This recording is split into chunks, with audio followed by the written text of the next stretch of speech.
चलो good morning विद्यार्थियों। હવે આગળ વધીએ ચેપ્ટર 4 માં સ્વાધ્યાયના દાખલાનો નંબર 3 સ્વાધ્યાયના ત્રીજામાં જો સમક્ષિતિજ સમતલમાં રહેલા એક લાંબા સીધા તારમાંથી 50 એમ્પીયર જેટલો પ્રવાહ ઉત્તરથી દક્ષિણ દિશામાં વહે છે. I બરાબર 50 એમ્પીયર. તારની પૂર્વમાં 2.5 મીટર અંતરે આવેલા બિંદુએ ચુંબકીય ક્ષેત્રનું મૂલ્ય અને દિશા શોધો. સમક્ષિતિજ સમતલમાં રાખેલો તાર છે. ક્યાં રાખેલો છે? તો કે સમક્ષિતિજ સમતલમાં રાખેલો છે. સમક્ષિતિજ કેને કહેવાય? આ તમારું સમક્ષિતિજ સમતલ થઈ ગયું. જો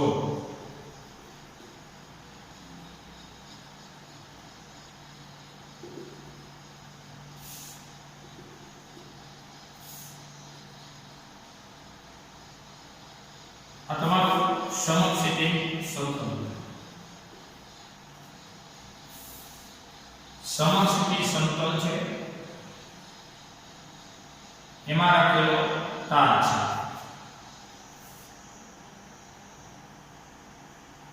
હવે આ તાર કેવો છે? તો કે પ્રવાહધારી છે. ચલો આગળ. ઉત્તરથી દક્ષિણ દિશા તરફ પ્રવાહ વહે છે.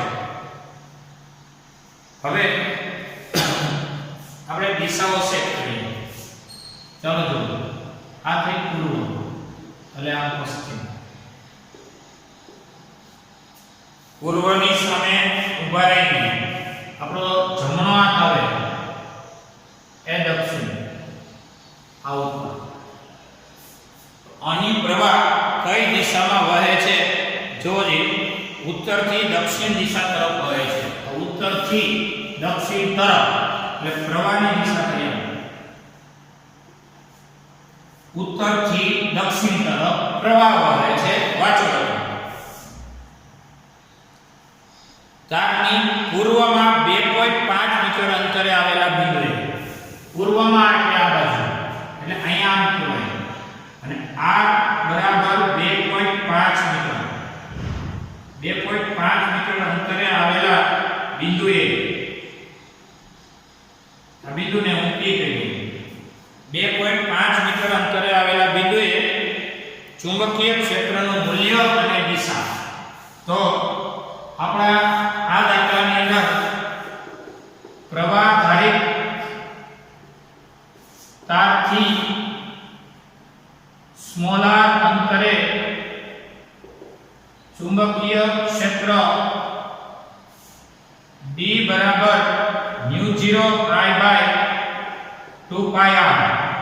હમણાં લાસ્ટમાં મેળવ્યું. પ્રવાહધારી તારથી r અંતરે ચુંબકીય ક્ષેત્રનું આ સૂત્ર થયું. તો હવે B બરાબર μ0 અને 4 પાઈ 10 - 7. આ એટલે 50 એમ્પિયર છેદમાં 2 પાઈ r. r એટલે કેટલા અંતરે? 2.5 મીટરે.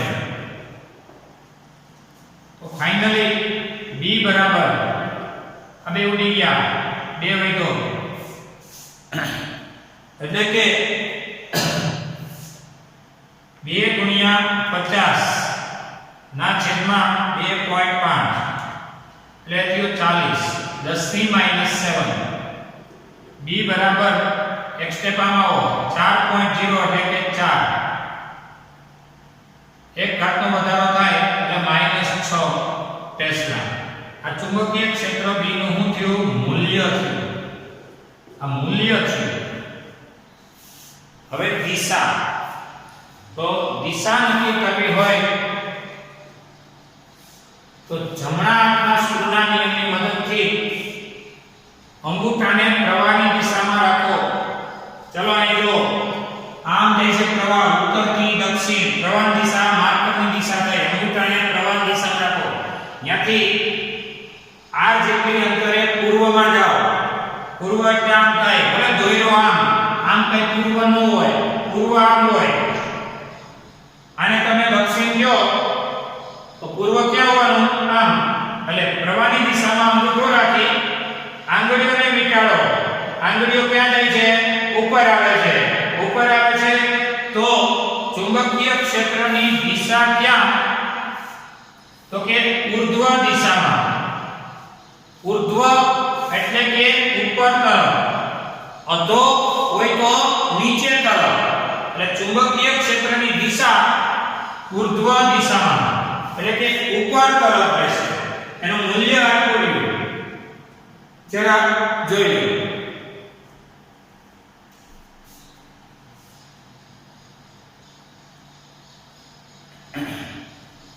જો આપણો તાર છે ને, તાર એ તાર રાખેલો છે સમક્ષિતિજ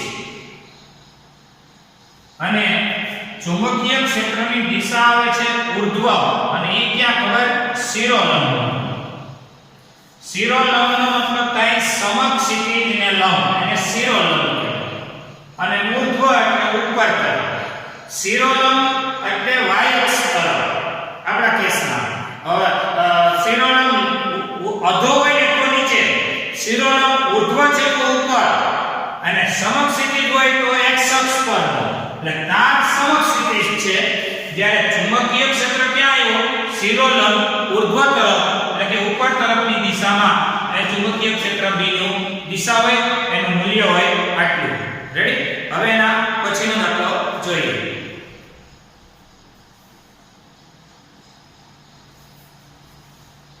એના પછીના દાખલામાં તમને એવું કીધું છે,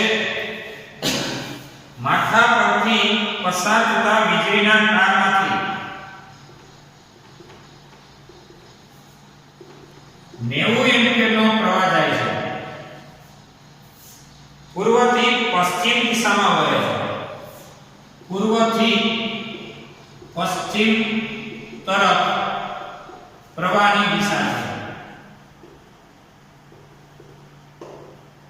તારથી 1.5 મીટર નીચે અંતર r બરાબર 1.5 મીટર આપ્યું.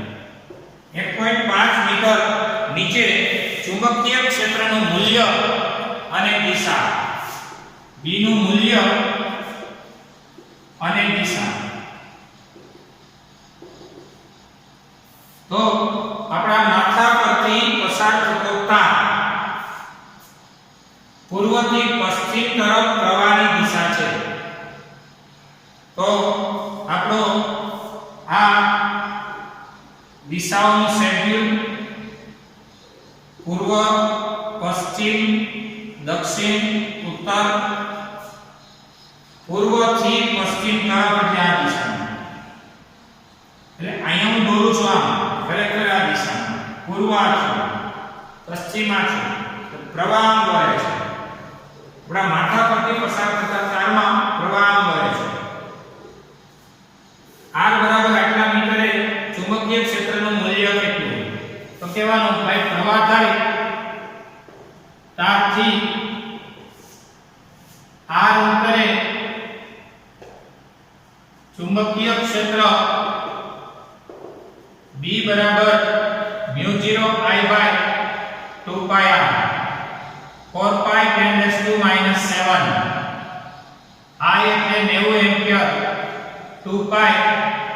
અને આ પ્રવાહ ધારી તારથી 1.5 મીટર નીચે ચુંબકીય ક્ષેત્રનું મૂલ્ય. જો હું તમને પ્રવાહ વહે છે પૂર્વથી પશ્ચિમમાં, એટલે તમારે અહીંયા છે એકવાર ભલે આ દિશાઓ આમ મળે, આપણે રિયલમાં દિશા સમજો એટલે બધું આવી જાય. આ પૂર્વ થઈ, આ પશ્ચિમ થઈ.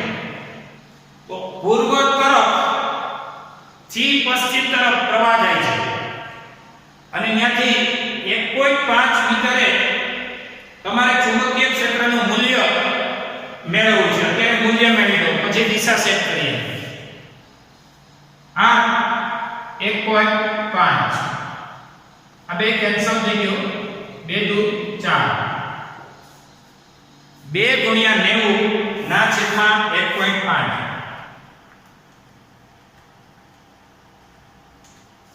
એટલે કે 120 10 ની -7 1 2 1.2 બે સ્ટેપ આમાં આવો એટલે 2 ઘાતનો વધારો એટલે -5 ટેસ્લા આ થયું મૂલ્ય. હવે વાત કરી દિશાની.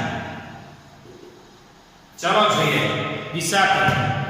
તો પૂર્વથી પશ્ચિમમાં એટલે આમ પ્રવાહ વહેતો હોય ને તો ત્યાંથી તમારે જોવાનું છે 1.5 મીટર નીચે એટલે કે અહીંયા ચુંબકીય ક્ષેત્રમાં કાંઈ નહીં કરવાનું. અંગૂઠો છે જમણો હાથ છે તો કે આ અંગૂઠો પ્રવાહ દિશામાં રાખી જો પ્રવાહ આમ તો અંગૂઠો આમ આંગળીઓ વીંટાળું છું. હવે આ બિંદુએ આંગળીઓ આમ જાય છે. આમ જાય છે તો આ દિશા કઈ? તો આ દિશા તો તમારી થાય છે દક્ષિણ એટલે દિશા થાય છે દક્ષિણ તરફ. જોઈએ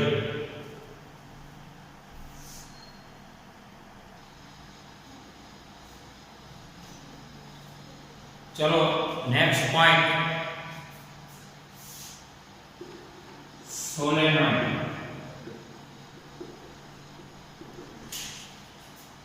સોલેનોઇડ એટલે પાસ પાસે વીંટાળેલા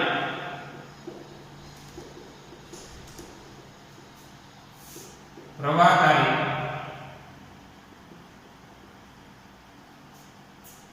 વર્તુળાકાર પાસ પાસે વીંટાળેલા પ્રવાહધારી વર્તુળાકાર હેલિકલ ગુચરાની પાસ પાસે વર્તુળાકાર ગુચરું એક આટા પૂરતું વર્તુળાકાર પાસ પાસે વીંટાળેલા પ્રવાહધારી વર્તુળાકાર ગુચરાના હેલિકલ રચનાને સોલેનોઇડ કહેવાય. એટલે પ્રવાહધારી વર્તુળાકાર ગુચરું કે જેને હેલિકલ અંશમાં કેવું તો કુંતલાકાર રીતે વીંટાળવાથી બનતી રચનાને તમારો સોલેનોઇડ કહેવાય.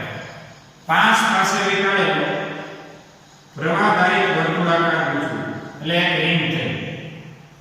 પછી એની બાજુમાં તરત પાસ પાસે આવી રીતે પાસ પાસે વીંટાળેલી આવી રચનાને સોલેનોઇડ કહેવાય. પાસ પાસે વીંટાળેલા હોય પાછા પ્રવાહધારી હોય એક આટો વર્તુળાકાર હોય એને હેલિકલ રીતે એટલે કે કુંતલાકાર રીતે ગોઠવણ આપવાથી આ બનતી રચના એટલે સોલેનોઇડ. તો અહીંયા આપણી પાસે સોલેનોઇડ અને એક બીજો રચના છે ટોરોઇડ.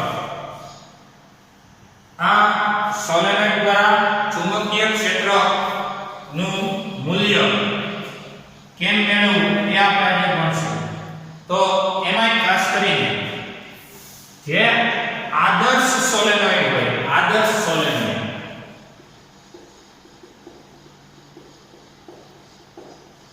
ના બધા આકાર વર્તુળાકાર હોય. પાસ પાસે વીંટાળેલા પ્રવાહધારી હેલિકલ રચના એટલે સોલેનોઇડ. જેનો એક આટો વર્તુળાકાર હોય તરત એના પાડોશી આટાઓ વર્તુળાકાર હોય તો એ સોલેનોઇડ. આદર્શ સોલેનોઇડના બધા આટા વર્તુળાકાર હોય. એક આટો વર્તુળાકાર પાડોશી આટો વર્તુળાકાર. જ્યારે રેગ્યુલર સોલેનોઇડનો સમગ્ર આટો એ વર્તુળાકાર પૂરો થઈ તરત બીજો વર્તુળ શરૂ થતો હોવાથી જેને કહેવાય હેલિકલ. હેલિકલનો મતલબ થાય છે કુંતલાકાર. આ વાત સોલેનોઇડ. હવે તમારી પાસે આવું કોઈ સોલેનોઇડ છે જોઈએ કે જેમાં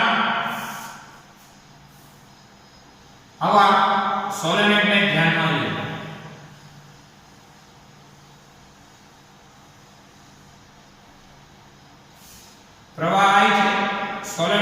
MIL છે અને સોલેનોઇડની પોતાની ત્રિજ્યા સ્મોલ r છે.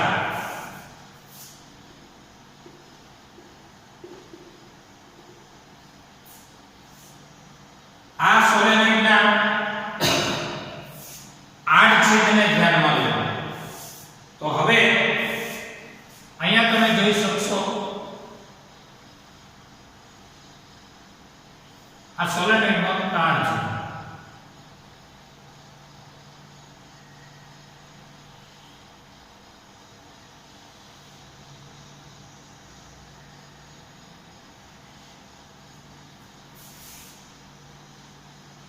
ટૂંકમાં આનો આડછેદ છે.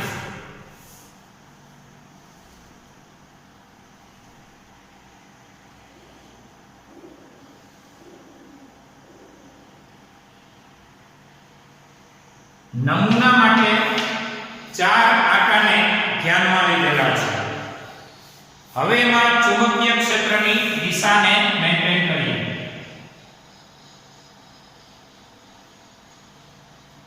ચલો જો આ છે પ્રવાહધારી તાર. હવે એમાં તમે લોકો ઓલરેડી જોવો છો ને એનો આડછેદ છે, મતલબ આવા શેપમાં છે.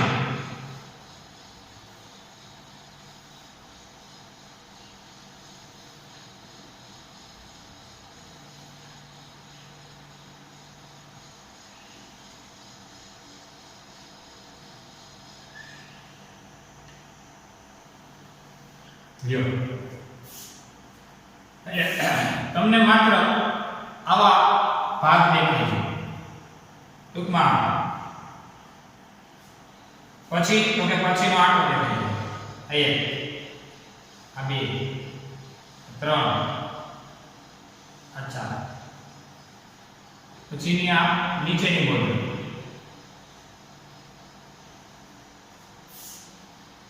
હવે તમારે ચુંબકીય ક્ષેત્રને મેન્ટેન કરવું હોય ને પ્રવાહની દિશા આ પ્રવાહની દિશા. તમને અડધો ભાગ છે, બીજો ભાગ ક્યાં? બીજો ભાગ અહીં, બીજો ભાગ કરવો હોય તો કરવો.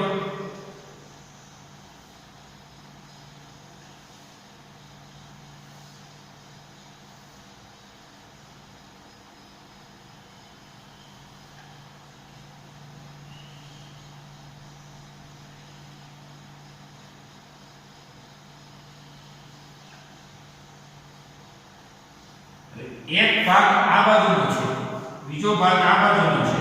બે ભાગ ભેગા કરી દો અને આખી નળાકાર રચના થાય. સમગ્ર રચના નળાકાર, જેમાંનો એક આડ છે એટલે આવો છે આડ છે. આવો આ આડછેદમાં આ એક આંટો, પહેલો આંટો, પછી આ બીજો, આ ત્રીજો, આ ચોથો. નમૂના માટે 4 તારને ધ્યાનમાં લીધેલ છે. હવે પ્રવાહની દિશામાં અહીંથી આવી નામ, વળી પાછી અહીંથી આવી નામ, પાછી અહીંથી આવી નામ, પાછી આમ. તો પ્રવાહની દિશામાં આંગળીઓ નીકળો.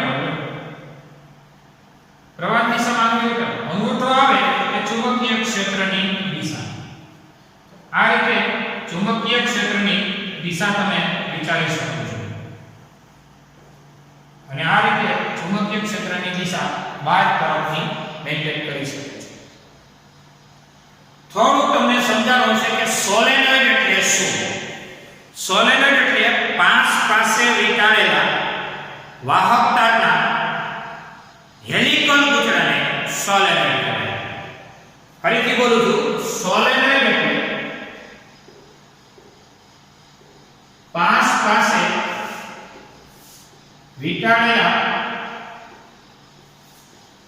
વાહક તારના હેલિકલ ગૂંચળાને સોલેનોઇડ કહે છે. આદર્શ સોલેનોઇડના દરેક કાંટા વર્તુળાકાર હોય. આપણે અહીંયા આપણી પરિસ્થિતિમાં સોલેનોઇડ હેલિકલ બની છે. સોલેનોઇડના દરેક તાર પાડોશી તાર સાથે આવરણથી જોડાયેલા હોય છે. એક તાર સાથે બીજો તાર પ્રથમ તાર સાથે બીજો તાર અવાહક આવરણથી જોડાયેલ હોય એ રીતની ગોઠવણ હોય. આટલો બધો ગેપ ન આ તો સમજવા માટે ગેપ છે. અહીંયા ચાર આંકડાને ધ્યાનમાં લીધા છે. અહીંયા પ્રવાહની દિશા બતાવું છું તો આમ આ છોવી ભલે ને ફરી પાછી આમ. અને હવે તમારી ટેક્સ્ટબુકમાં આકૃતિ જો કે પ્રવાહની દિશા જે દિશામાં હોય ત્યાં ચુંબકીય ક્ષેત્રને મેન્ટેન કરી શકો છો. એમાં ચુંબકીય ક્ષેત્ર તમે ઈઝીલી વિચારી શકશો. અહીંયા પ્રવાહની દિશા અંદર જાય છે અને અહીંયા પ્રવાહ બહાર આવે છે. તો પ્રવાહ બહાર આવે, જો આ બહાર આવે છે, બહાર આવે અહીંયા અંગૂઠો રાખો, આંગળીઓ વીંટાળો, આંગળીઓ વીંટાળશો એટલે ચુંબકીય ક્ષેત્રની દિશા આવી જશે. અહીંયા અંદર જાય છે, અંદર જાય છે, ત્યાં અંગૂઠો રાખો, પ્રવાહની દિશા અંદર જાય છે, અંગૂઠો રાખો, આંગળીઓ વીંટાળો, વીંટાળશો એટલે ચુંબકીય ક્ષેત્રની દિશા આ રીતે થશે. આ થશે ક્લોકવાઇઝ, આ થશે એન્ટી ક્લોકવાઇઝ. આવા દરેક ભાગમાં તમારી આકૃતિને કે તમે પ્રિપેરેશન કરી શકો. દાખલા તરીકે આમાં, પછી આમાં જોઈ લો કે તમને સમજાયું. આમાં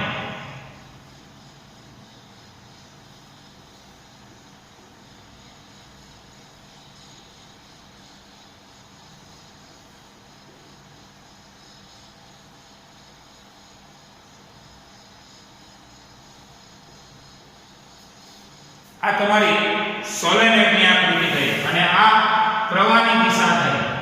આ પ્રવાહની દિશા હતી, પ્રવાહને આ રીતે છે, આ પ્રવાહની દિશા થઈ અને આ ચુંબકીય ક્ષેત્રની દિશા.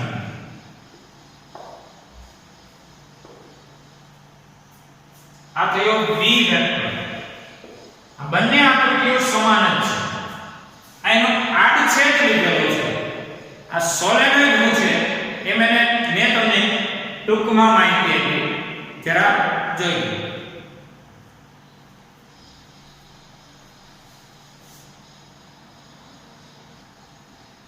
તમને આ બધાય હતી ચુંબકીય ક્ષેત્ર આમ દર્શાવેલું છે અને આ બધાય હતી ચુંબકીય ક્ષેત્ર એ આમ દર્શાવેલું છે. બીજું અહીંયા મેં કીધું પ્રવાહ બહાર આવે છે, બહાર આવે છે એટલે ન્યા ચિહ્ન છે ડોટ. જો અહીંથી બહાર આવે છે અને અહીંયા દાખલ થાય છે, દાખલ થઈને ચિહ્ન છે ચોકડી.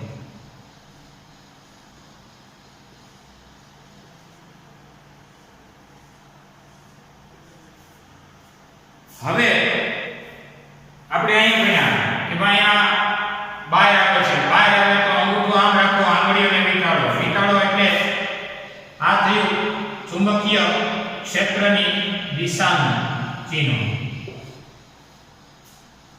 અહીંયા અંદર જાય છે, અંદર જાય છે ત્યાં અંગૂઠો રાખી, આંગળીઓ વીંટાળો, જમણી બાજુ ખસે, નીચે પડે, નીચે પડે એટલે ચુંબકીય ક્ષેત્રની દિશા. અને એ બેની વચ્ચે તમને ચુંબકીય ક્ષેત્રની એક્સ્ટ્રા પ્રિપેરેશન કરાવું તો આ અહીંયા આવે છે અને આમ જાય છે, પરિણામે આમ કરી શકાય છે.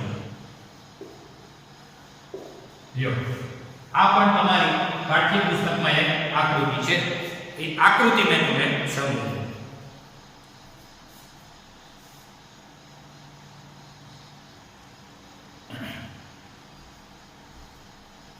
चलो देखो सोलेनोइड ले लीजिए उद्भवतु चुंबकीय क्षेत्र. આપણો ટોપિક છે સોલેનોઇડ એટલે ઉદ્ભવતું ચુંબકીય ક્ષેત્ર. આવો કોઈ સોલેનોઇડનો આડછેદ છે. અહીં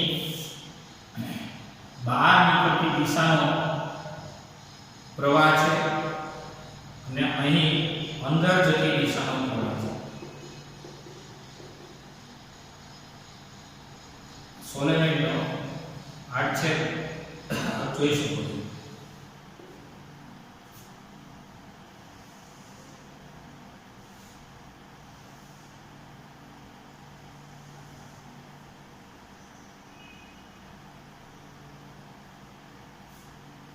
હવે ખાસ કરીને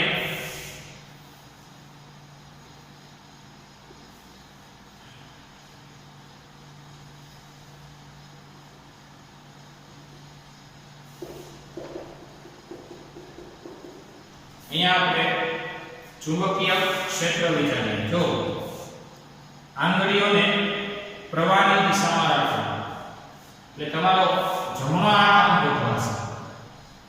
આંગળીઓને પ્રવાહની દિશામાં આવ્યો, પ્રવાહ જાય છે, આંગળીઓ નીકળો બાય કરો એટલે જમણો હાથ આમ ગોઠવાશે અને એ થઈ બી ની દિશા.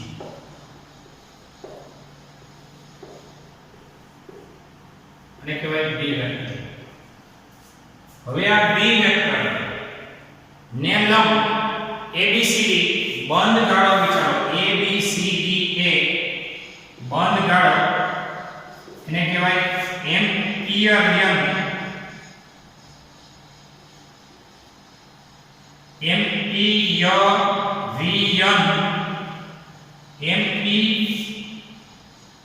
એમ્પિયરિયન લૂપ વિચારો. ક્યાં? તો કે અહીંયા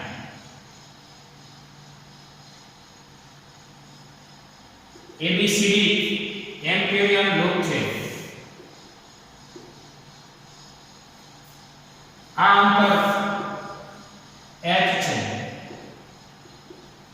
તો એમ્પિયરિયન લૂપના વિભાગો વિચારીએ. આ એમ્પિયરિયન લૂપ તમારી પાઠ્યપુસ્તક પ્રમાણે ચુંબકીય ક્ષેત્રની દિશામાં AB વિભાગ છે. AB આ અંતર h છે. આ છે બિંદુ C અને આ છે D. આ છે H. ખાસ કરીને બિંદુ P પાસે અને બિંદુ Q પાસે એટલે કે સોલેનોઇડની અંદર અને સોલેનોઇડની બહાર આ A B C D ગાળા માટે ચુંબકીય ક્ષેત્ર મેન્ટેન કરીએ. તો પહેલો મુદ્દો કે A B ખંડ જે ચુંબકીય ક્ષેત્ર B ને લંબ હોવાથી ત્યાં B બરાબર 0. કારણ કે ચુંબકીય ક્ષેત્ર સદિશ રાશિ છે અને કોઈ પણ સદિશને એની લંબ દિશામાં અસરકારકતા છે. આ રીતે BC એ પણ B ને લંબ હોવાથી ત્યાં પણ ચુંબકીય ક્ષેત્રની અસર છે. જ્યારે CD એ સોલેનોઇડની બહાર હોવાથી ચુંબકીય ક્ષેત્ર છે. વાત રહી ચોથા મુદ્દાની AB ખંડ એ B ને સમાંતર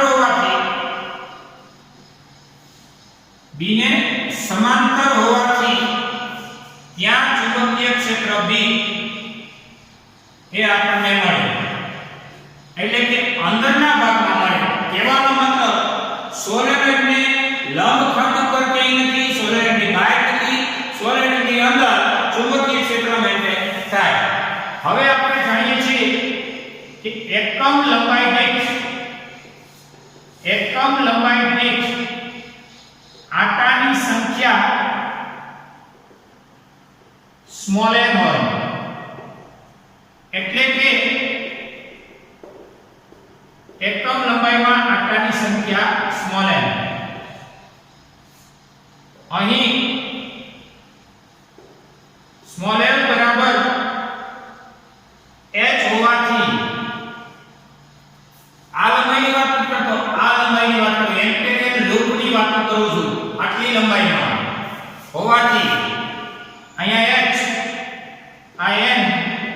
સ્મોલ n.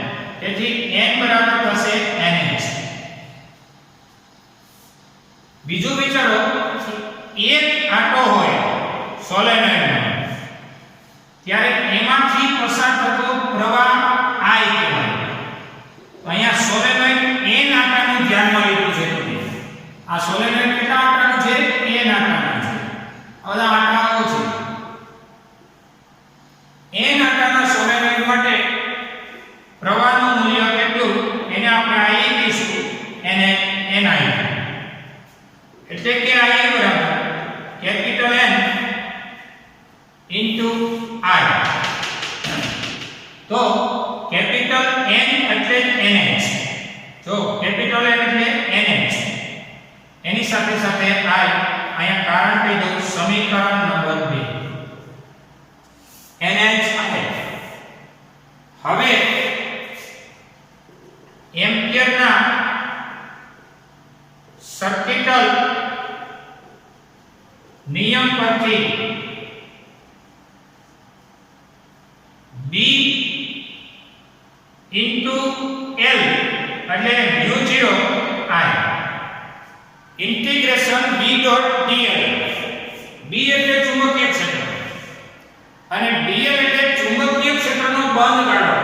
હવે ચુંબકીય ક્ષેત્ર ક્યાં છે એ તમે કયો એટલે હમણાં કહી દઉં.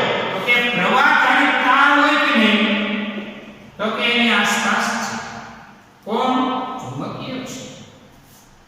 તો પ્રવાહ ત્યારે તારની આસપાસ ચુંબકીય ક્ષેત્ર છે અને આ ચુંબકીય ક્ષેત્રનો બંધ ગાળો એટલે આપણી ધારેલી આવડી આ એમ્પિયરિયન લૂપ ABCD ધારેલી છે.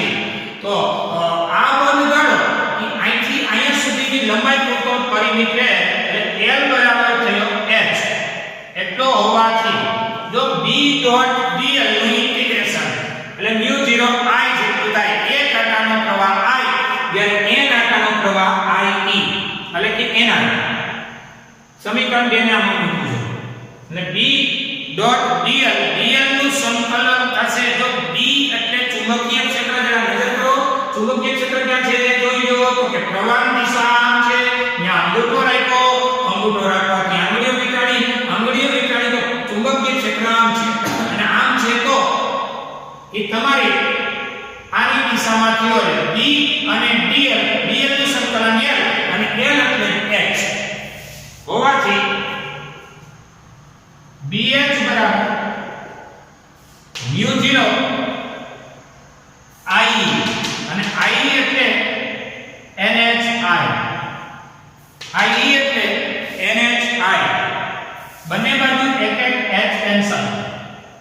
તેથી B બરાબર mu 0 ni. એટલે કે B બરાબર mu 0 એટલે શૂન્યાવકાશની પરમિએબિલિટી, n એટલે એટમ લંબાઈમાં આંટાની સંખ્યા અને I એટલે સોલેનોઇડમાં તારમાંથી પસાર થતો પ્રવાહ. એક તારનો I, n તારનો ni. એટલે B બરાબર મુનિ.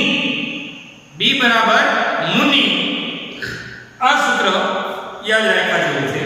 જોઈ લો.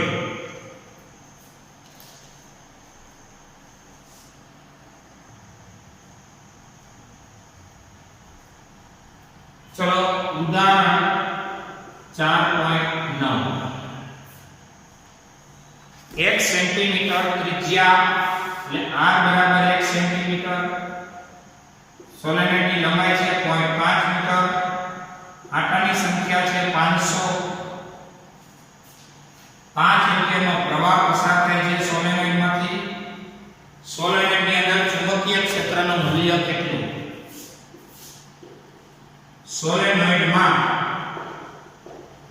અથવા સોલેનોઇડની અંદર ચુંબકીય ક્ષેત્ર B નું મૂલ્ય કેટલું? ચાલો જોઈએ. સોલેનોઇડમાં અથવા સોલેનોઇડની અંદર ચુંબકીય ક્ષેત્ર B બરાબર હમણાં જ ભણી ગયા મુનિ જેટલું, mu 0 ni. એટલે કે B બરાબર mu 0 સ્મોલ n એટલે એટમ લંબાઈમાં આંટાની સંખ્યા into I. તેથી B બરાબર mu 0 એટલે 4 pi 10 raised to -7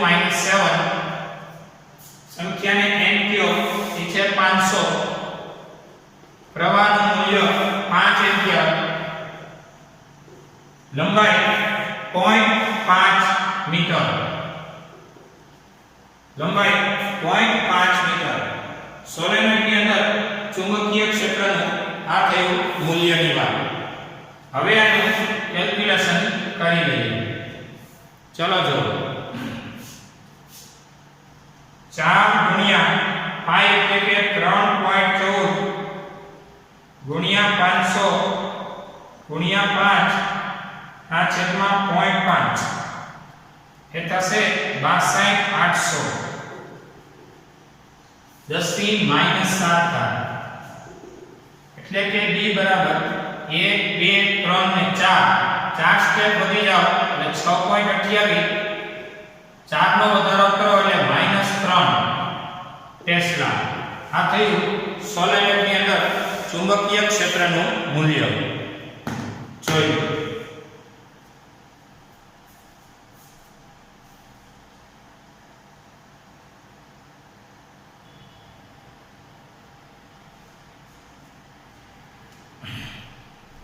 ચલો તો સ્વાધ્યાયનો 8મો દાખલો.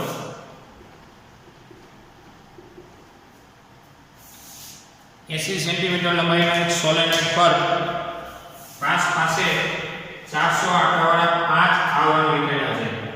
લંબાઈ છે 80 સેન્ટીમીટર. આંટાની સંખ્યા 400, આવરણ 5 એટલે 400 આંટા એક આવરણ, એવા 5 આવરણ એટલે કુલ આંટાઓ થઈ ગયા 2000.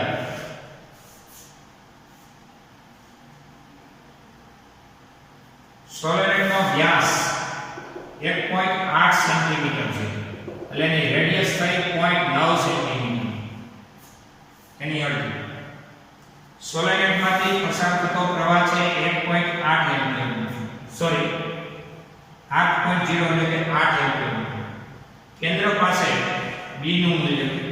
ટૂંકમાં સોલેનોઇડની અંદર ચુંબકીય ક્ષેત્ર જોતું છે. સોલેનોઇડના કેન્દ્ર પાસે કૌંસમાં કહેવાય અંદર ચુંબકીય ક્ષેત્ર B બરાબર મુનિ. આજ આપણે ભણી ગયા છીએ. હવે n એટલે એકમ લંબાઈમાં આંટાની સંખ્યા. આ રહી લંબાઈ 80 સેન્ટીમીટરના મીટર કરો એટલે 10 ની -2 મીટર. આંટાની સંખ્યા જાણો છો, પ્રવાહ જાણો છો, દાખલા કઈ છે નહીં. μ0 4 pi 10 - 7. આંટાની સંખ્યા 2000 એટલે 2 10 ની 3 ઘાત. પ્રવાહ 8 એમ્પિયર. સોલેનોઇડની પોતાની લંબાઈ 80 સેન્ટીમીટર, 80 10 ની -2 મીટર. બધાનો કેલ્ક્યુલેશન મારો. 4 ગુણ્યા 3.14 ગુણ્યા 2 ગુણ્યા 8 ના છેદમાં 80 એટલે થાય 2.512 -7 + 3